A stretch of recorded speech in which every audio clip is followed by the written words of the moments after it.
মা মা সবাই বলে আজ গণেশ চতুর্থী। এই পূজা কেন করি আমরা? বাবা, গণেশ ঠাকুর বিদ্যার দেবতা। নতুন কোনো কাজ শুরু করার আগে আমরা তাকেই স্মরণ করি। তাই আজ গ্রামে সবাই মিলে গণেশ পূজা করবে।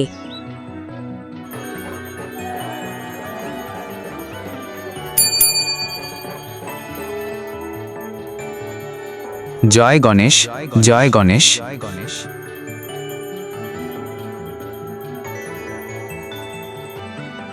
মা, গণেশ ঠাকুর তো হাতির মাথা, তাই না? হ্যাঁ বাবা, একসময় দুর্ঘটনায় শিব ঠাকুর তার মাথা কেটে ফেলেছিলেন। পরে হাতির মাথা দিয়ে তাকে নতুন জীবন দেন।